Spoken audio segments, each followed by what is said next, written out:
Because in the end, the skills are what matter. Whenever you're practicing, practice on a dock. Interviewers are also nervous. Hi guys, this is Deekshita and you're listening to Dee Talks. Welcome back to another episode. I am shooting this episode again because I ended up recording just audio instead of video. So yeah, welcome back. Today's episode is going to be a little more technical. Definitely more on the lines of technical, but for anyone who's also giving other interviews may be able to relate to it. I'm not sure because I'm specifically talking about from the point of view where I have given interviews as well as now taken interviews.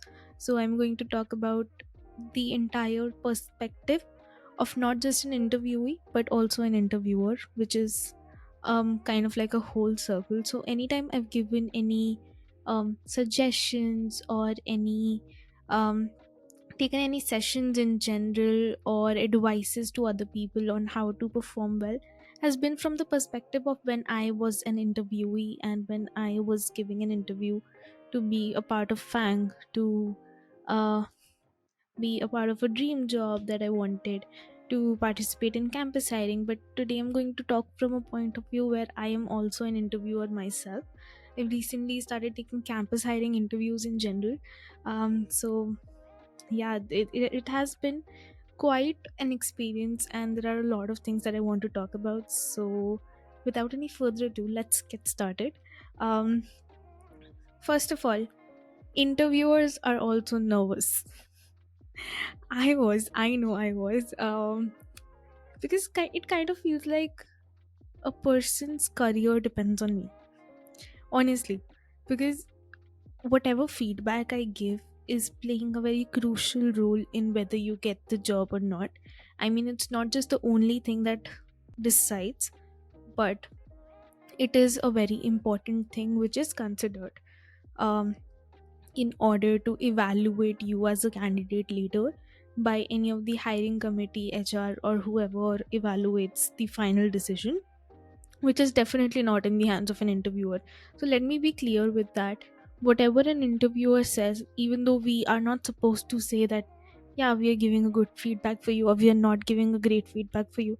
And I don't think it's the best question to ask from an interviewer in the end. Like, you get to ask a simple question or at least something from the interviewer after the end of your interview.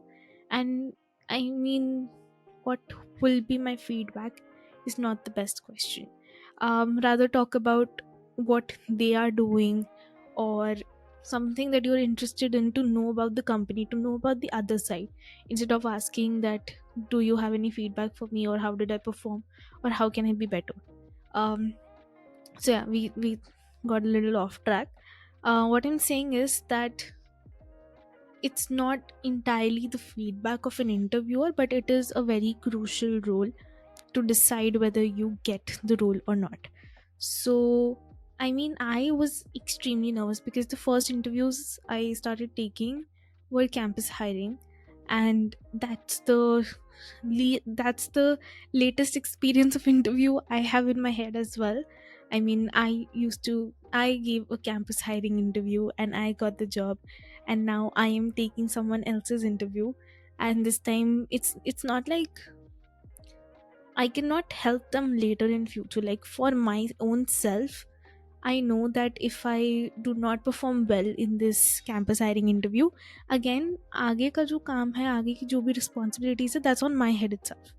But if I am kind of putting a feedback which is not in favor of the further candidate, there I cannot help them in the future to fix it, right? For myself, I know I have to fix it for myself. But for someone else, if I'm writing a feedback, I mean, that's it. That's the role I played in your career. And probably if you didn't perform well in an interview, that was a devastating um, role that I played, because you may have not gotten the role because of me. And now you're going to hate me for your life, for the rest of your life. So, yeah, thinking about that was actually the most anxious thing about taking an interview. Um, Apart from that, it was also like, I mean, I have not been in touch of DSA for a year, and now I have to take a DSA interview, I have to take a C++ interview. Like I loved coding in C++. मैंने पूरा CP DSA सब कुछ C++ में किया है. But ever since I've started working here, I've only used Java and Kotlin. I haven't touched C++ in a year, and now I have to take an interview in that language, and I want to be well thorough with it. I want to be revised with all my concepts, so that if an interviewee is saying something, I want to understand what they're saying, and I want to evaluate it right, that they are taking the right approach. So it's not just you who have to prepare, you have to study, and you have to, go through that nervousness rush. It's us as well. And like you are giving 2 or 3 interviews in a day, we are taking 2 or 3 interviews in a day. Minimum 3 is, I think, the criteria that we have here. I am not sure about what other companies do. So talking from an interviewer perspective, taking an interview is not part of their job. It's like a community contribution, or it's a team contribution that they do, which also evaluates, like, apart from your own job, you need to do other things as well. So it's like a community contribution thing that we are doing, right? So first of all, not part of a job. Secondly, part of our working hours. And for people who have extreme workload, or who cannot spare their time, like free up their schedule of that day, they're first taking interviews, they're filling feedbacks, they're completing that part, then they start their own work, and then they do that as well for the day. So we're kind of taking double the workload, which is not even part of our job role in general. Then even we have to take back to back interviews, we have to fill back to back feedbacks, and we have to make sure that our feedbacks are full detailed, to ensure that, okay, this is the question I asked, this is what the interviewee said, this was the discussion that happened during the interview, this is what I think of them, and this is the rating that I give. Now we have to add as many points as possible, as many backing points as possible, to ensure that yes, this is why I'm giving this feedback, because I feel that interviewee performed in this way, and this is their code snippet as well, right? So basically we have double the work. We have to take your interview, as well as we have to write everything up. Now I'm not ranting on, I don't like being an interviewer, I have volunteered for it, I am enjoying the process, but I'm also telling from a point of view of what happens on this side, right? Because ऐसा हो रहा है कि morning में if I take an interview, which and that interviewee performed very well, right? Second interview is obviously going to be later, which means that वो next second या third round होने वाला है. So at that point, for if I'm taking someone else's interview and उनका performance is not as great as the first one, and they are from the same campus, then there's an implicit bias as well at that point.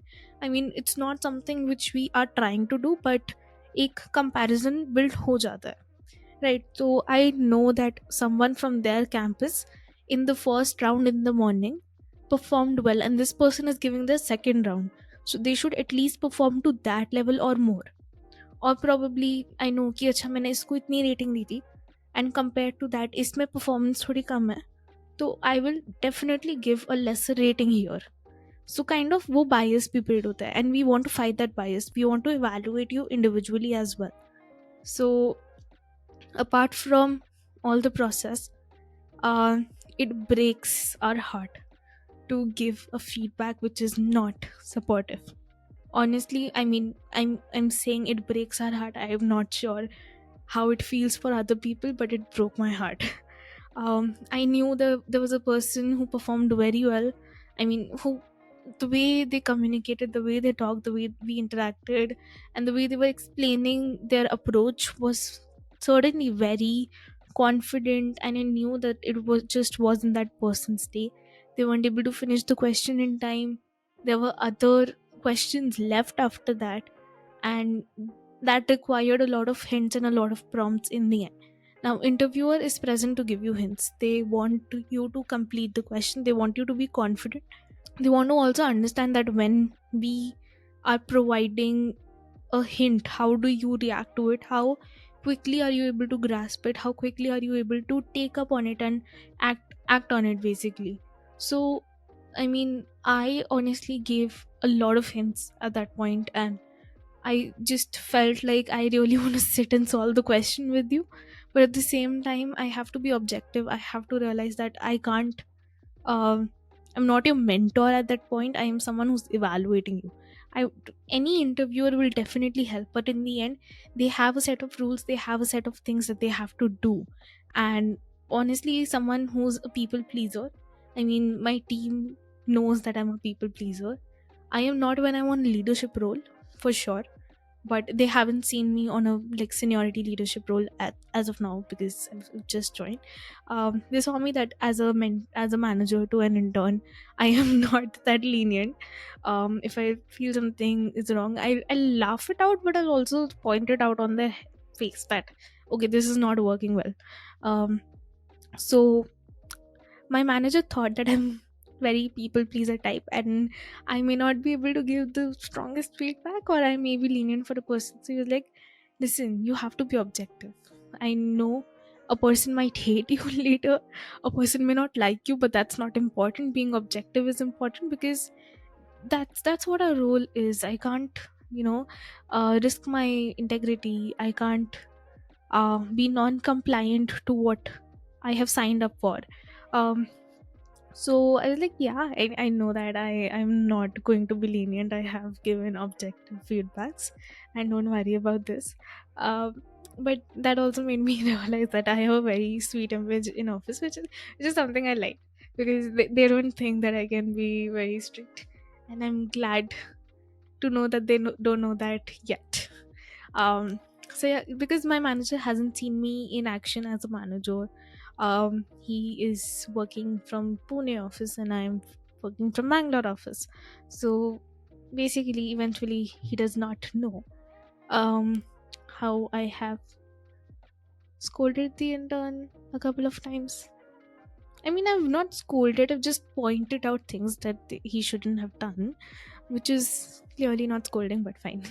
Uh, okay, coming back to the point key, there's a lot that's going on from your end, there's a lot that's going on from the interviewer's end. But what, like, I told you about the perspective of what we go through, what the process is from our end, what all we are doing. But overall, an advice with the entire picture in head does not change a lot.